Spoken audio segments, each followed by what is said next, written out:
I like to hit the balls and fucking I suck.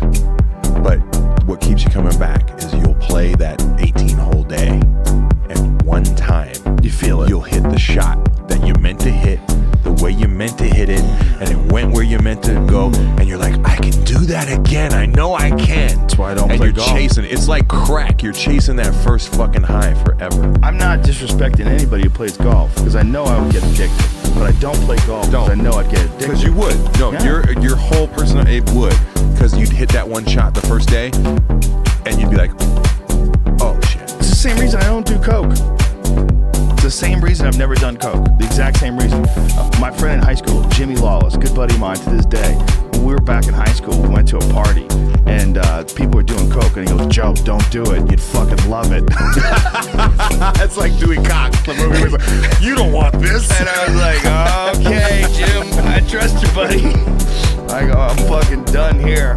I'm done with this. And I've said this before, but this is a real thing that happened. It was on a 2-lane road, and we were driving beside this car that had the dome light on. And I looked over, and there was this chick, and I never forget her arms. She had these big arms. Like, she had like almost like she had a sleeveless shirt with like thick arms. Like, it was the kind of girl that would punch you in the face, okay? And she was doing coke in the back seat, and she looked over at me with the dome light on, and she just goes, fuck you.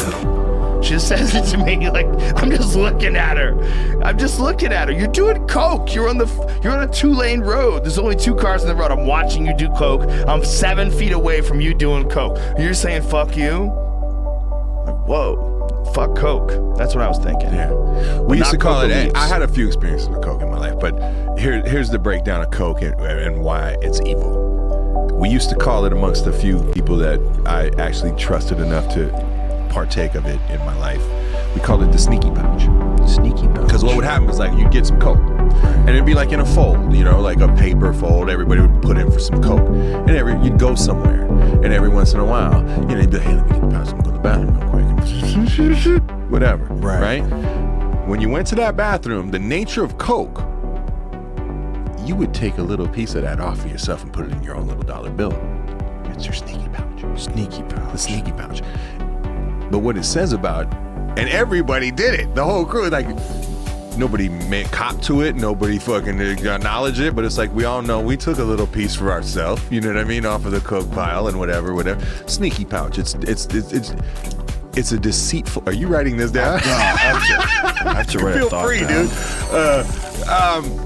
So it's like kind of just describes the nature of what mind state that puts you in. It's like, well, fuck everybody else if everybody sniffs, who's sniffing? You know, it's just like, that's what that drug creates. And that's why, you know, I think 3 times in my life I've done it. Well, any drug that radically changes your brain chemistry, whether it's whiskey or whether it's coke or, you know, honestly, even pot, especially pertaining to edibles, we should watch it very carefully what happens when people take it. You know, and I think that's one of the things that I've been guilty of, and I know a lot of other people have been guilty of it too, just to totally come clean. I defend pot so much that I never look at the potential negative consequences of people doing pot if they're too young. Because I didn't do it when I was young. I mean, I did a few times. Maybe like a handful of times before I was 30. And then when I was 30, I met Eddie Bravo, and we started getting blazed all the time, and it just really changed the entire way I looked at pot. I smoked pot was 14. I definitely smoked it younger than that. I smoked it when I was 8. My stepdad gave me some when I was 8, just a puff, because I was curious. I was like, what happens when you do it? He goes, do you want to try it? I said, how much should I breathe in? He goes, don't breathe in a lot, just breathe in a little bit. This is obviously like sketchy memory. I did it once when I was 8. And then the next time I did it, I was probably like 14. And then I did it probably maybe again when I was 17. About 14 when we cut school, and some of the kids, a couple of kids that were the cool guys that I, you know, kind of took a liking to me, and I was like, cool kids like me, I'm gonna go hang out with these dudes. And they smoke weed, and I remember I hit it, and they would tell me like, have you ever smoked weed? No, I never smoked weed. Nothing might happen to you the first time, but I remember vividly hitting this joint with these dudes and literally spending probably an hour and 30 minutes laughing my balls off at nothing. And I thought it was the greatest thing ever. And from then on, I quit baseball. I quit Pop Warner football. No. I became an artist. Well, I started drawing and painting on walls. I was a different person. That changed my life. Weed is another thing that's probably semi-responsible for my path. I had a very important moment when I was 16. Like, I had only smoked weed a handful of times before I was 30 years old. Like, less than 12, like, legitimately. And one time when I was 16, it was me and my girlfriend and my best friend. We went over her house, and I had stole some weed from her stepdad. And we'd rolled up a joint. And we got so high, we were teleporting.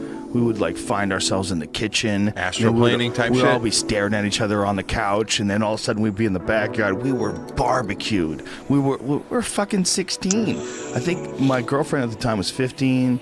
Josh was my age. He was 16, and we were just time traveling all over the fucking building. We were way too high. That's how I described the first and only time I ever smoked dust. Oh, Jesus, you did that? Well, I hung out with, like, when I was, one of the neighborhoods I moved into.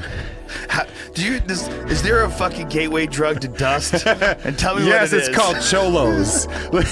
So did they go Cholos. Did they go right from Diet Pepsi to dust? I don't know. Like, here's my story. Is I moved onto this street called Independence Avenue in the Valley. It's like West Valley, kind of DeSoto, Sherman Way-ish.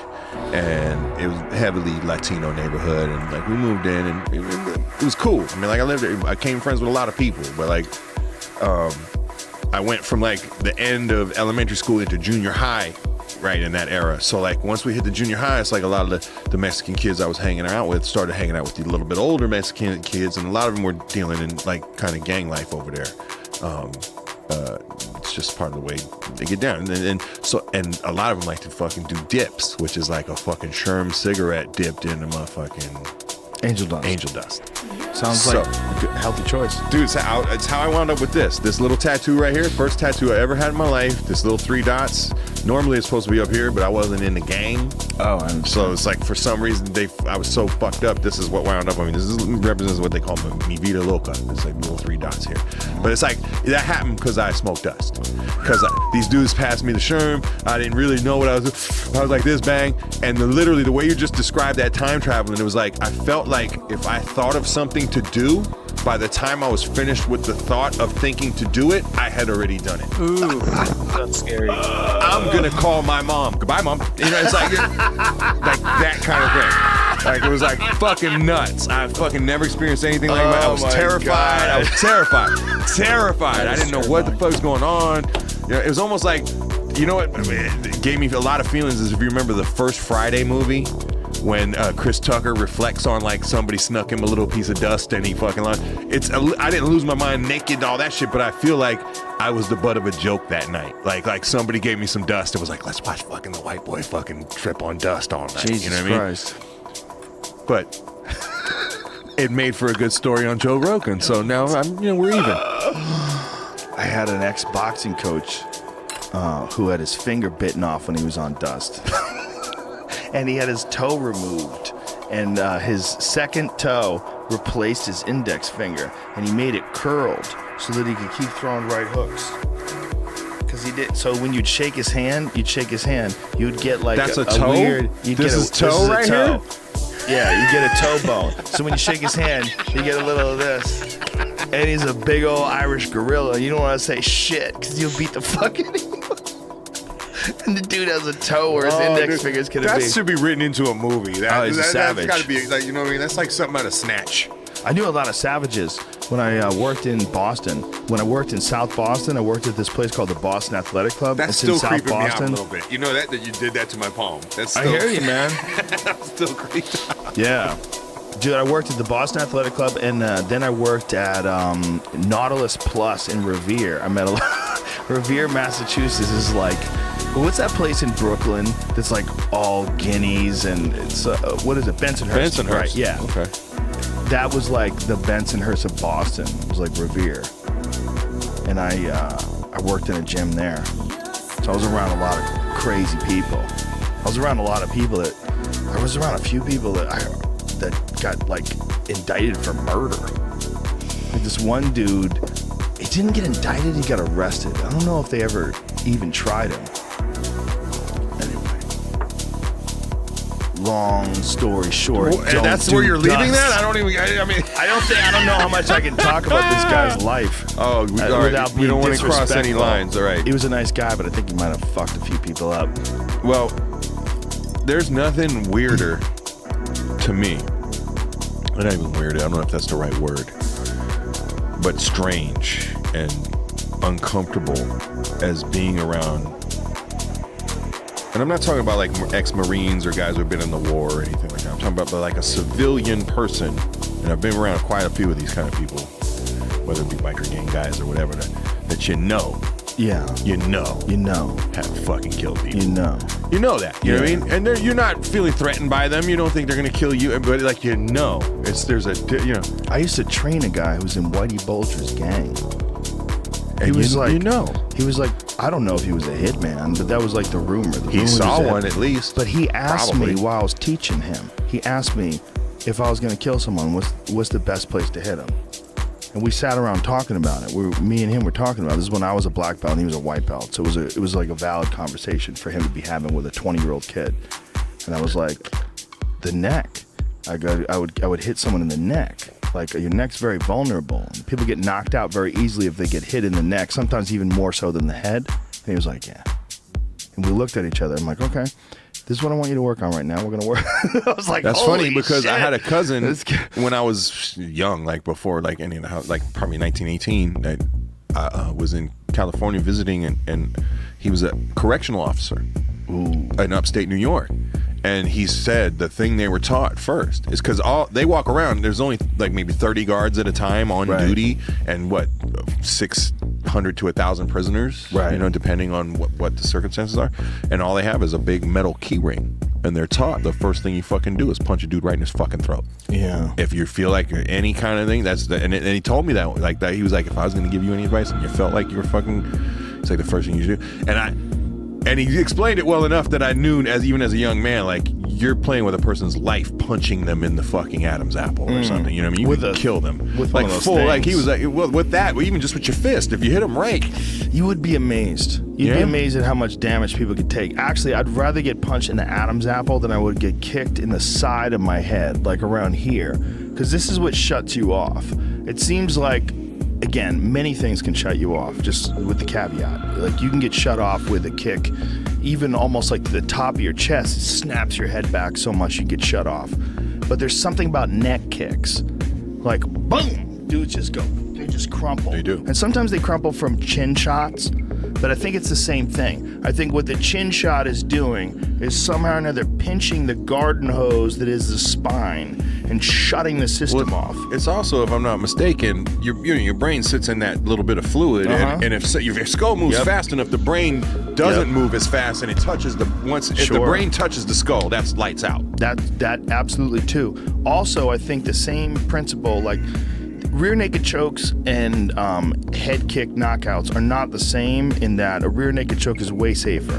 Like, if you get choked unconscious, you're gonna be fine. If you get head kicked unconscious, you gotta take some time off. Like, you just got fucked up. But the mechanism behind them is kind of similar in that it's cutting off the circuitry. Not like specifically, because the choke is like stopping the blood, but the head kick is just jolting, like, it's like rebooting your computer. The head kick, I would imagine, I've never experienced it, nor can I throw one that high. But I would imagine why it might be worse is because, like, all right, you get punched, and it's the motion of the head almost, and the brain not moving, that is causing the knockout. If you get kicked like this, it's a shin, it's everything. Your head doesn't even get to move, so the brain is actually just getting slammed against the other side of the fucking skull. I've made this point really recently, and even yesterday. I think people should have no gloves on when they fight. I think fighting with gloves is like, it makes it easier to punch people, which is more unrealistic. And getting kicked in the head is way worse than getting punched in the head. It's and we the allow same that. argument for Olympic headgear. That's why it's going away. They think why it it's causes going away. more problems than it's actually worth at this point. I also think it's unrealistic in terms of like the limitations of your body. Like, there's limitations of your body with punching people, and that's that your wrists bend. Like, anybody's ever punched someone or Would you something. condone tape? or just No. raw? No, Then raw. I hear you. Raw all because around. taped is really what the problem is. When you tape this wrist like so well that I can't really fuck it up, I'm gonna throw it with abandon. Well, also it's Or like with no abandon. right? If you can tape. Here's with what no I think. abandon. With no abandon. I don't think there's anything wrong with two people agreeing with like a rule set. Like they agree, okay, we're gonna wear gloves and we're gonna wear gi pants, like things along those lines. But like, if you can wear gloves for a striker are the equivalent of gi pants for a really good jiu-jitsu guard player. Like if a guy like Eddie Bravo is allowed to wear gi pants and he gets you wrapped up, if you're like some regular dude, you're going to sleep. You're gonna get fucked up, you know, unless you're like some high, even like Hoyler Gracie fucks up when he's wearing the gi pants, because he knows that those gi pants provide insane amounts of friction and traction. He can clamp a hold of you and he can do some shit to you that you're just gonna be super uncomfortable with. In a way, that's as much of an advantage for him to be able to wear the gi pants as it would be for a striker to wear the gloves. But only a striker gets to wear the gloves. Like the grapplers have to wear shorts. Like it's really kind of interesting because having your knuckles taped up and having your knuckles padded up is a real advantage for someone who knows how to hit things, because you can be like much more relaxed and liberal with your use of punches. You don't have to worry about hitting bones. But you would never allow that the other way. Like giving the option of a striker to wear hand pads and then a grappler to wear gi pants. It's like we have a very accepted idea of what's civilized. One of the things is you cover your knuckles. It's kind of stupid because you don't have to cover your elbows. The people are smashing and slashing people up with their elbows. My case against it is that it's not logical. It's just historical. We're just going by a tradition, and it's not a logical tradition. Right. Still Queens of Marksbury kind of. It is kind of, but it's because these are limitations that we inherited from a single discipline sport. It's also like boxing. If you think back, not that long ago, a 75 round fight wasn't unheard of. Yeah.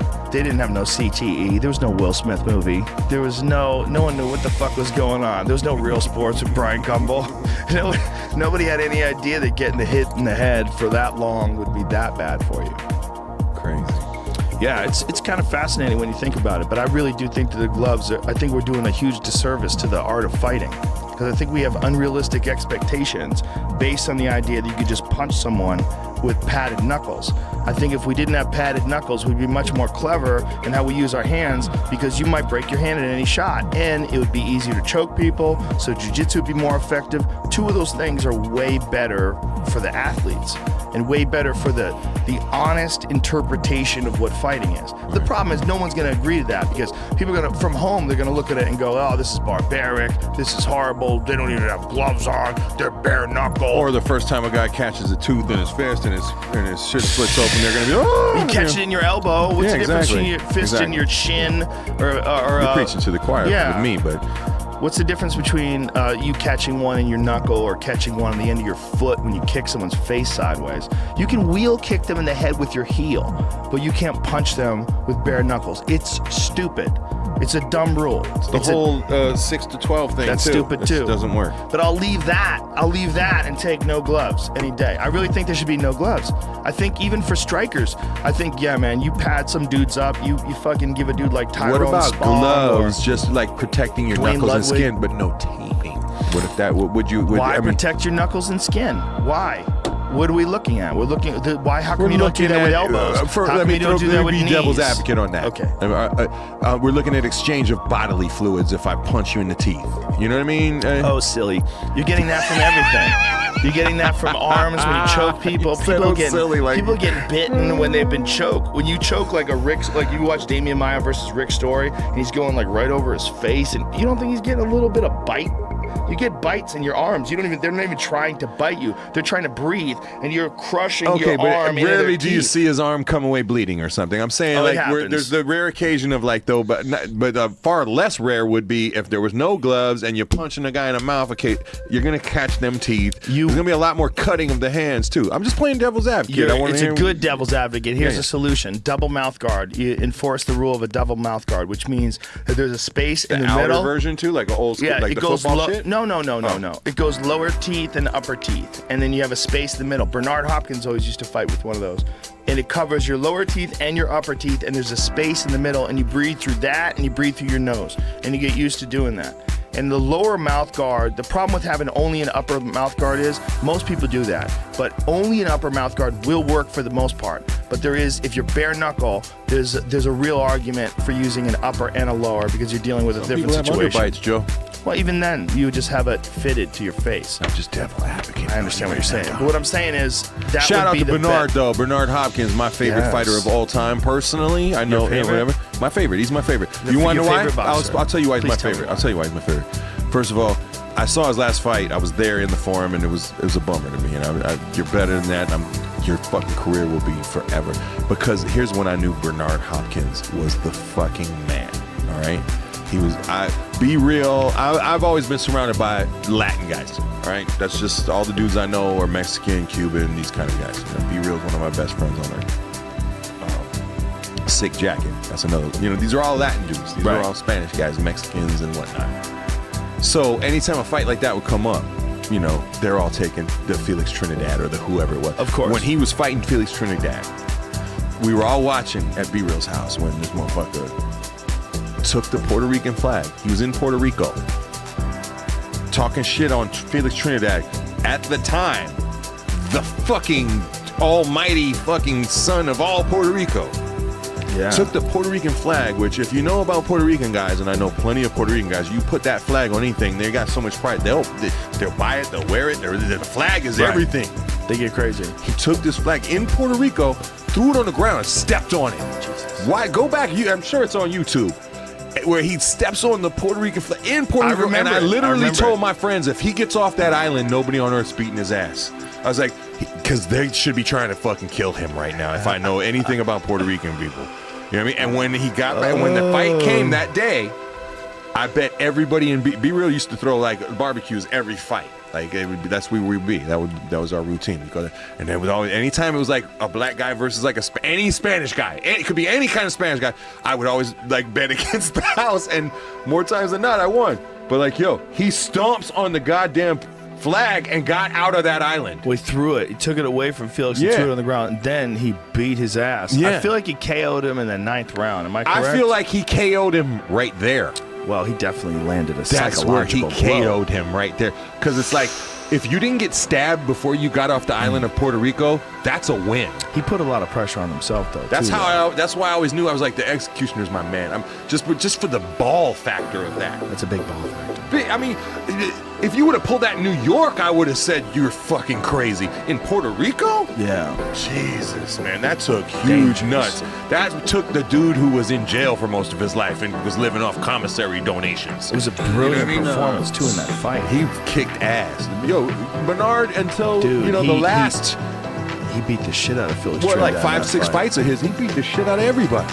Well, you got to realize he's like 51, which is incredible. When this fight, I want to say he was 34 or 35. Yeah, he was old when he got it going because he spent so much time in jail. Oh my God, what a beautiful counterpunch. But you know what they said was always about him is he lived like a monk. Yep. He was always in training. He never fucking partied, never ate smoke, never processed drugged. foods. That's the big thing. He was saying he eats very healthy and clean. Raw. He was one of the early advocates of the raw diet kind of thing. Yeah, I know. He also was a brilliant boxer. I just love the executioner came out with the mask. Dude, you got to realize this guy got past 12 rounds with Sergey Kovalev without getting knocked out. And he got rocked and dinged several times in that fight. He fought Kovalev in his prime. Kovalev, who in my opinion is top 3 or 4 pound for pound in the world. I mean, it's arguable who's number 1 right now. No, like that a lot war of people fight. think it's Lomachenko. He won that war fight, dude. He won that first war fight. He very well could have. I feel like he did. In my humble opinion, I thought he did. In my humble opinion, I agree with you. I would have to like go over it with a real legitimate boxing judge, and like I know what I think about boxing, but I don't know. Last Terrence Crawford fight where he put it on that Cuban or whatever dude. Diaz, yeah. Put the fucking Terrence Crawford. He's in the argument for number 1 pound for pound in the world. I feel like it's because Lomachenko. Chocolatito got beat, right? Controversial fight, but close enough for him to lose a decision. I didn't get to see the fight, but I heard it was controversial. Yeah. Some people disagreed with it, but what I feel is that like Terrence Crawford and Lomachenko are the guys who put it on people to the point where they just run away from it. They just set the fight, right? They run away from it. No, but they just set the big fight, the fucking Triple G and motherfucking Canelo fight. Yeah. What you think? What you think? It's a very important fight. It's a very important fight. Because like you look at how good Canelo looked against Julio Cesar Chavez Jr. Yo, you gotta wonder, man, like, come on, let's be real. Respect to Pops all the way. I think that kid got stung a few Chavez times. Jr. was never, ever anywhere. He shouldn't have been in there. The only reason he got in there is because his name was Chavez Jr. Man, honestly. You're 100% correct. Other than the few good, he's had some good performances. Sergio Martinez. Once he got busted for that weed shit, it seemed like after that it was downhill. The kid just didn't care anymore. You know what? I equate it to this personally. I don't know the guy. I'm not assuming. My take on it is he just got tired of fucking trying to be the fucking his dad. What 100 and something, and how many losses? Just a couple. His dad was one of the greatest of all time. Yeah, that's why when I hear this Floyd Mayweather like 40 and something, didn't dude go like 70 something and oh? Why does that not count as much? No, he didn't. Am I tripping? Yeah. Am I falling for Facebook fake news? What was just Google what was Julio Cesar Chavez's record before he lost. There's two. Was that including amateur fights or something before? Well, Lomachenko only had one amateur loss. I mean, he's got one professional loss, one amateur loss. There's very few guys that I check in boxing because I've become such a UFC fan. I'm some cast. I have friends like my buddy Vinny Paz from. I love Vinny Paz. Yeah. He fucking hates MMA, dude. He fucking hates it, dude. He says that. I'll take him to the fights. Vinny Paz, I'm a boxing fan too. Vinny Paz, please, Joe. Don't get come caught to the fights with me. On a team, no, I'm Vinny there Paz. though. Hey, Joe, I'm there that day when Vinny Paz comes. Open invitation, Vinny Paz. Open invitation. Vinny Paz. What are you doing in July? July 8th. July 8th? No, I won't. Isn't that it?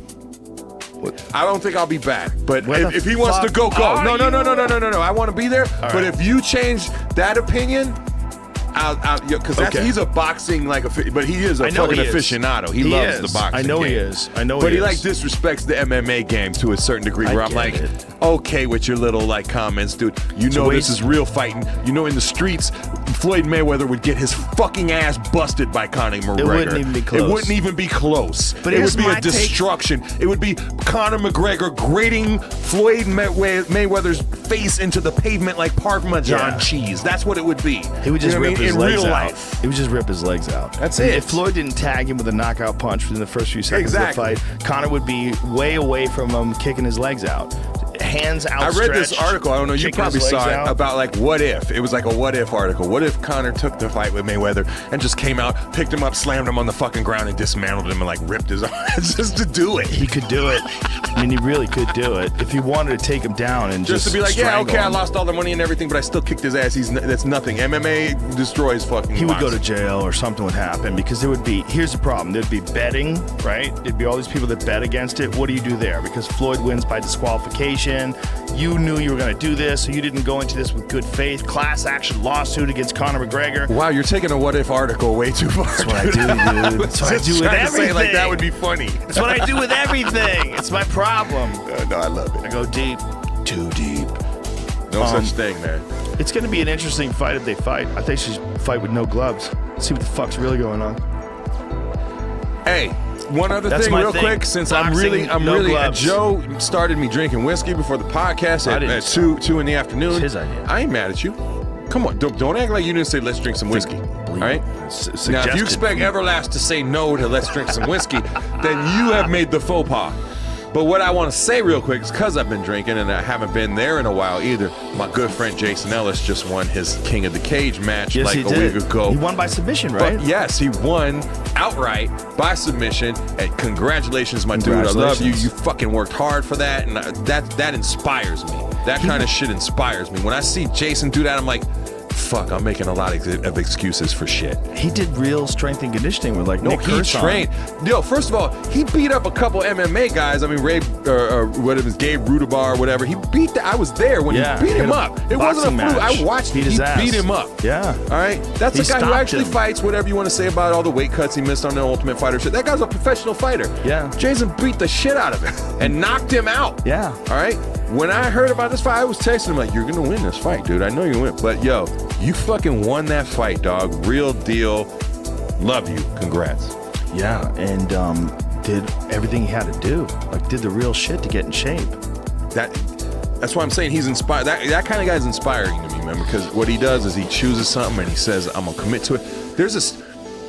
I was saying, I think earlier, I'm here because I followed road signs, and I consider myself adept at reading the signs of life, and where when there's the forks in the road, I happen to be good at making the right choice. There's certain guys that don't give a fuck about the fork in the road and determine their own fucking path and decide. You're kind of one of those dudes, and I admire that in a way. I mean, I admire what I do. I recognize there's a skill and a talent and a blessing in what I do, but there's something about being able to decide something and fucking make it so, even though maybe it's not supposed to be so. And that is my next chase in life. Maybe not to it, even if I don't achieve it, to understand it, how it's possible. How could I be that guy? How could at 20 maybe I have understood a little bit differently? So maybe by the time I'm 70, God willing. It's an illusion. This is the illusion. The Please, illusion please, is that do tell. you're looking at the ultimate results from your perspective, and you're saying, how do I tune myself in? How do I get totally connected with what I really want to do and not be influenced by the opinions and the ideas of others? How do I find my true sweet spot, right? The problem is we all look at other people's destination, again, like that crazy quote that comparison is the enemy of joy. It's really kind of the same thing. The thief of joy. Yeah, the thief of joy. The whole key, I think, to anything you do, whether you're a guy who makes furniture or a woman who paints or whatever the fuck you do, whether you're a rapper or a blues singer or a stand-up comedian or an author, whatever the fuck you do, the thing is, and this is a cliche expression, but there's a reason why people keep expressing it over and over again. Get out of your own way. Half of the reason why you're not tuning in perfectly to whatever fucking vibration is available to you in the universe is you get in your own fucking way. You get in your own way with insecurity and with ego and with expectation and with pressure and with all the different judgments you cast on different forms of art that you may or may not like. Like, you're wasting time. You're wasting energy. It's clogging up your gears. You only have a certain amount. You got to manage your attention the way you would manage oxygen if you were in a spaceship. You got to say, I can't give away this stuff to bullshit. I can't be sitting around wondering if, whatever the fuck it is, if it's not relevant to your life, you're wasting way too much time thinking about this. Okay, let me come at you. Okay. This is personal. This is personal. I accept everything you just said as truth, but let me throw a personal angle at you. Yes, sir. I want to be in much better shape. Okay. Okay? We can do that. We can get that. No, hear me. happening. Let me get to the circumstances. I have a life that presents me with a lot of problems that can make emotional conflictions. Yes. With what I'm trying to achieve in life. Right. Legitimate ones. Right. You know what I mean? Cause certain, I won't call myself ever depressed because I don't like that word. I mean, I do get depressed, but I don't want to use the word like, oh, I had depression. I think a lot of people lean on some shit and like try to actually milk it in, especially in media. Do you want to see something right now before you keep talking that's going to change your life? That's going to like lock into exactly what you're saying and you show don't even you know the what way? I'm going to finish saying, but yes. I'm going to show you the way. Jamie, go to my Twitter page and pull that Jocko Good. Watch this. Watch this. This is very important, my friend. Please. This is very important. One of my And guys. I trust in you enough to be like, okay. hold up, back it from the beginning. I bring won't it, take bring it, offense that you didn't hear the finish of my story. bring it to the beginning But yes, and put it up on the please. screen. And As give long us- as give us before some we're done, volume. we're at least going to play Direct one more war support, porn it's one of my video guys. because I promised my guys. Give us some volume. Listen to this. One of my direct subordinates, one of my guys that worked for me, he would call me up or pull me aside with some major problem, some issue that was going on, and he'd say, boss, we got this and that and the other thing. And I'd look at him and I'd say, good. And finally one day he was telling me about some issue that he was having, some problem, and he said, I already know what you're gonna say. And I said, well, what am I gonna say? He said, you're gonna say good. He said, that's what you always say. When something is wrong and going bad, you always just look at me and say, good. And I said, well, yeah. When things are going bad, there's going to be some good that's going to come from it.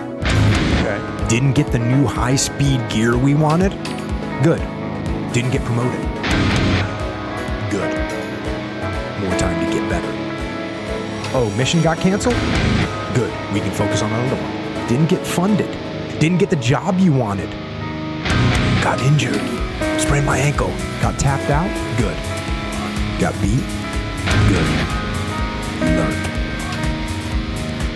Unexpected problems? Good. We have the opportunity to figure out a solution. That's it. When things are going bad, don't get all bummed out, don't get startled, don't get frustrated. If you can say the word good, guess what? It means you're still alive. It means you're still breathing. And if you're still breathing, well then hell, you still got some fight left in you. So get up, dust off, reload, recalibrate, re-engage, and go out on the attack. Jocko Willing, changing motherfuckers' lives right now, live in America. Coming to you from Southern California. Play Jocko right now. Goosebumps. Play Jocko right now. My kid's got pneumonia in her fucking left lung to a degree that nobody fucking knows what to do, and fucking even the doctors are perplexed. Well, you're right about that. What he's talking about Sick is kids overcoming throw a things. sick. This is my question. This is why I was saying, I'm not asking for You're absolutely sympathy. right. I'm not asking. All I'm saying, I actually came on this show today to say if something in this realm, if somebody in the Valley area or LA greater area, my Twitter is OG Everlast. My fucking everything's the same. OG Everlast or Eric Schrody on Facebook. Legitimate. I need a little help. I need a little help in the sense that I want to be in better shape, but I travel so much, and then at home is a stress of like, I want to go to the gym. I couldn't go to the fucking gym for the last 10 days. It was either me or my wife You at don't the have fucking to. hospital. Listen, You hear? first of all, No, you don't have to Joe. go to I the don't want to gym. make you feel bad at all. I don't want to have to say go- it's like that was beautiful. Who is that guy again? Jocko Willing. Jocko Willing. That is fucking supremely motivational on any level, except what I'm trying to say is like skating your way around this fucking kind of emotional fucking dilemma of like, it's hard. Of course and it's I'm hard. here saying it's hard. That's I'm No one actually is bringing it denying. up to say No one's denying I'm it's hard. failing in certain ways at what I'm trying to achieve. Right. And so like that's what I mean when I say I see Jason, and I know again, I got a little extra. I got a little extra to deal with. My backpack has a little more weight emotionally and mentally, okay? But I'm not making that an excuse. What I'm saying is like, how do I be more like that?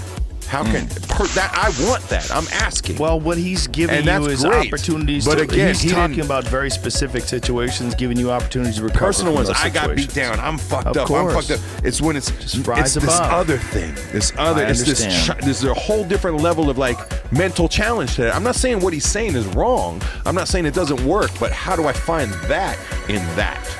That's tough. It's what he's proposing, the principles. And if that he he's has the answer, proposing. please fucking holler at me. No, listen, man. The principles that he's proposing when he's saying that, you can apply them to everything.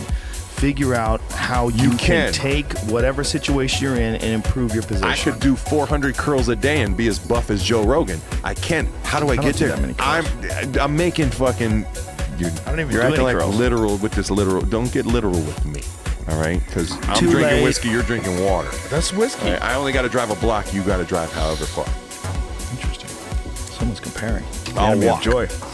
I'll walk. The thief of joy has crept into our travel no, plans. that was actually just meant to be like a little, you know. But I want that. I found that very motivating. But what I'm saying is like, there's this hurdle I understand.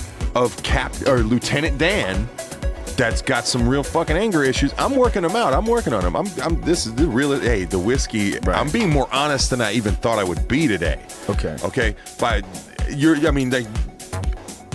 don't get on a fucking platform like Joe Rogan and say, "Hey, I'm failing at this," unless you're fucking trying to do something about it. You know what I mean? I want to achieve. I don't want to be you, but I'm like, I see the way I've been watching. You know what I'm saying? But I've been watching your videos about running. About running. I do a lot. Another of it. thing that has also gotten to me and gets me to when I do get to work out, it's because I hear Joe Rogan tell me, "Don't let the inner bitch fucking get you." Yeah, you know what I mean? And I understand, and that's been a big motivator for me. Is like, but it's not an inner bitch to be disturbed and upset and your life upheaved by this thing. It's absolutely not. It's absolutely not. Do you feel where I'm coming from, right? I think, but what he's saying in this video, what is applicable, and you can argue whether or not it's all applicable, but I'm asking on a personal level. I said on a personal level, and I'm not trying to argue with you or be argumentative. Okay. As I'm saying on a personal level, that's the level of it with it, the level of that inspirational message is great, but I'm struggling. Of course you are. With this part of it. Like, how do I? Well, if I got my arm broken and snapped by a guy who tapped me out, or life just kicked my ass and I didn't get the job or the opportunity I wanted, and good, I understand that. But I am personally struggling with not using this as an excuse, not using this, but the truthful, emotional fucking agony of like seeing a child tell you, like, and not just tell you, but go through this hospital of the last 2 weeks, these things of like, how do I be stronger? How do and anybody, and what I'm saying, I'm not being argumentative with you again, is saying, please, if you got a book, tweet it to me. If you're the dude who fucking is local and says, I know how to help, plus, I understand. I have a heart valve replacement. My workout situation. There's a lot of shit. I can work out, but let me tell you why working out gets weird for me. I'll start. I'll do good. I'll drop 15 pounds. Bang, boom, boom, and then I'll start to push myself, and I'll get distrustful of my own heart. Like a pain or a tinge that really might not be anything will come along and fucking scare the shit out of me, because there's nothing. I never was afraid of anything in my life until I had children, and the only thing I'm afraid of on this planet is not being here for my children. My life or death, I do not care. I've died twice, literally. All right, I don't care about that. But now there's this fear of like, these children, these girls, not even boys. I honestly even feel I would feel differently if I had 2 boys. Like, they'll be all right. I can instill the manly shit into them while I'm here. But my girls, my biggest fear in life is not being here for them. And I'm good. I'm healthy, except for about 25 pounds of weight. I'm actually, my blood works, all that. My doctors are all very happy with me. It's the only complaint they ever have. And the only complaint I ever have is I have some back pains. Sometimes I don't sleep. All right, let me stop. All weight related. Go ahead. Let me stop you with all this talk, because you have a lot of reasons why things aren't working physically the way you would like them to. And work I'm asking for help. I'm definitely saying, like, yes, I would like help. I understand you are. But there's too much extra energy spent on things that aren't helping you. Like, I know you have these time constraints, but the focus on them is counterproductive, because you have the time constraints rob you of your time, and then the focusing on the time constraints and the agony of those time constraints and the fucking frustration of having those time constraints robs you of more time and more energy. You just gotta accept it. You gotta be zen about it. I had a friend. I'm working on it. He's a comedian from Boston. His name is Tony V, and he said something to me once that's very important. And it applied to the rest of my life. And it was a very simple statement. He was driving from Boston to New York several times a week. Several times. For some job he got. And I'm like, how do you do that? And he goes, you know what I found? When I get in the car, I just go zen. I say, this is what I'm doing. I don't concern myself with the fact of it. Wash the dishes. I don't concern myself with the fact that I can't believe I have to do this. Oh my God, woe is me. He goes, I just do it. And then I thought about that day, and then I applied that to my life, because that's the best advice anybody could ever get. If anybody who's doing anything they don't like to do, of course you don't like to do it, but to concentrate on the fact that you don't like to do it compounds the not like to do it aspect of it. It makes it worse. No. Actually, what you're describing is actually a lot of the stuff I'm reading right now, which is like the art of mindfulness, which is, again, when I keep saying wash the dishes, it's kind of like saying exactly that. Like, wash your dishes to wash your dishes. Don't wash your dishes to get to the next thing, because then you're not living life. You're not breathing, you're not living in your moment. So I'm working on that. But at the same time, I'm still saying, like, Also, you know what? I found in the last couple years, especially through like the little social media that I managed to be successful at, that people want to know the real deal. Shit ain't fucking perfect over here. There's a lot of things about me I'd like to be better. Right. You know what I mean? Just because I make good money and I ain't hungry, I could eat filet mignon and all that every night. You know what I mean? I do live really nice. I'm very fucking grateful for my life. But there's a lot of fucking dark you don't see that if you saw, maybe you wouldn't, all this fakery. There's a lot of fake, like the Instagram. Are you talking about Little fake. Bow Wow? How dare you? Whatever. You could bring him Bow up, but Wow. that, you know what? That is Jamie's been bringing up Little Bow Wow nonstop. That's the cherry on top of fucking fuckery. You know what I mean? Yeah. So what? He got called out for. He was on a flight. At least he was in, on a plane in first class. Was he even? Was he really? It seemed like business, at least. I fly business. I don't fly first. I fly business. As long as I can lay down, as long as the tape, things like this, when I fly to Europe, I'm cool. Yeah. But,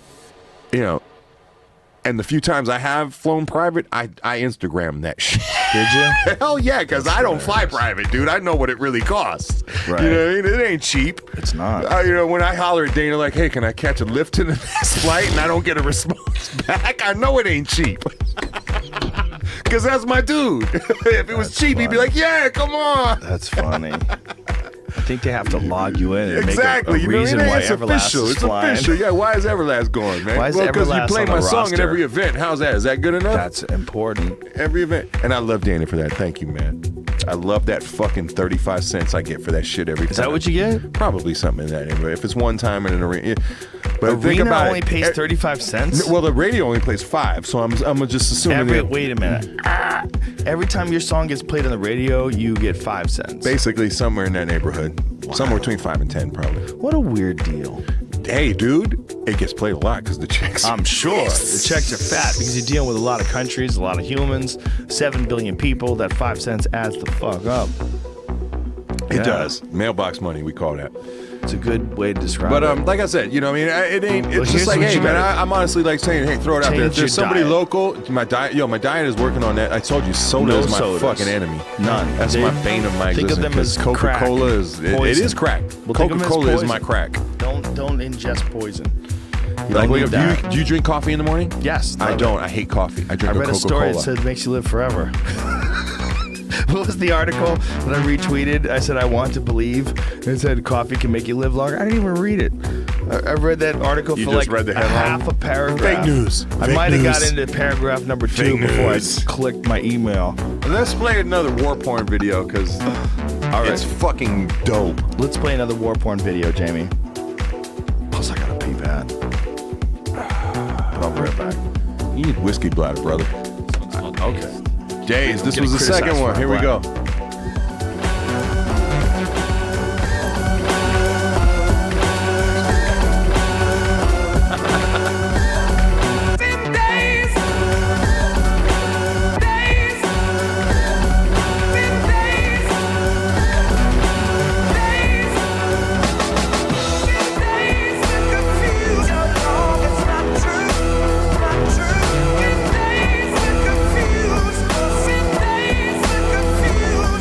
Yo, I'm mega volcanic, I'm hyperkinetic, I'm pseudo-organic, I'm ultramagnetic, I'm biomechanic, keep calm, don't panic, the world get frantic, we bomb the whole planet, I'm Dr. Strangelove, reading Art of War, 48 laws, more than you bargained for, kick in the door, wearing Jordan Bread 4s, all I heard was black before you spit it so raw, tongue on the floor, I am the throne, it's murdered by drone in the no-fly zone, that's my word, high blown, get your third eye blown, my balls and my word, it's all I own, scheme team, syndicate, assassin.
Apartment building chic, shelter, bullet hold the evidence. Romanticizing violence, giving death a little elegance. Days to confuse how long it's not true, not true. 10 days to confuse, 10 days to confuse,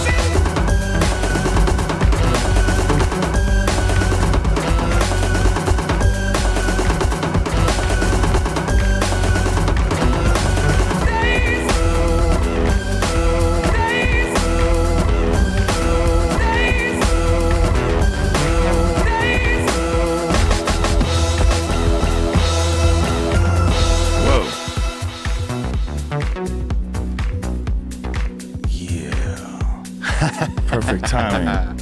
All right. Perfect timing. And you're back. Yes, sir. Had to release some whiskey. I understand. I did as well. Shout out Divine Styler. He did all the tracks for the All-time record Warp. shout-outs. You know what I mean? I gave him like 4 already, but still. I think this is the most shout-outs on a podcast. Well, I'm gonna say shout out Joe Rogan. How you like that? What up? You know what I mean? Shout out to Everlast. You know what I mean? Shout out every Bravo. Shout out Tate Fletcher. Hottest podcast I ever did in my life. Get some fucking air conditioning in that building, man. Is it hot in and here? take the water. Where? No, Oh, not Tate? here. No, at Eddie's spot. Eddie Bravo's And there was spot? like 400 water bottles when I did this shit. Yeah, they don't have it made. I love that dude. Is that Van Nuys? Yeah, over there somewhere by the No, not far he's from not the there. Spearmint Rhino. Keep it down. People are gonna find him. Yeah, he's what's hilarious. I did it once, and there was a dude playing drum solos next door. Like some dude in the building next door was playing the drums. You could hear it through the fucking walls. Like, Jesus, dude. Yeah, okay, that makes sense. Yeah, it was kind of a rehearsal studio. Yeah. And I was like, dude, does this happen often? He's like, sometimes it happens. You know, he's got to get his Smoke Serpent remixes on. You know, Yeah, man. it's my dude. I like that guy. He's He the keeps best. offering. Introduced me to a dude out there in Corona, near where I live. To work out? He said he got a black belt out there. That Did wants you me. jiu-jitsu? Yeah. You know, I was doing a little Brazilian jiu-jitsu with Marcus Vinicius over at Beverly Hills Beverly Hills. Jiu-Jitsu. I was literally probably one lesson away from my blue belt when everything kind of went haywire in my life. Layla was born and all this other stuff happened, and I kind of moved south. I didn't live here anymore. Well, you're friends with Joey Diaz. You should go with Joey. Joey does it in Burbank. If you can make it up to Yeah, but Burbank, I or a live couple days a week. I live an hour and a half fucking way. Oh, dude. okay. I'll find a place near you.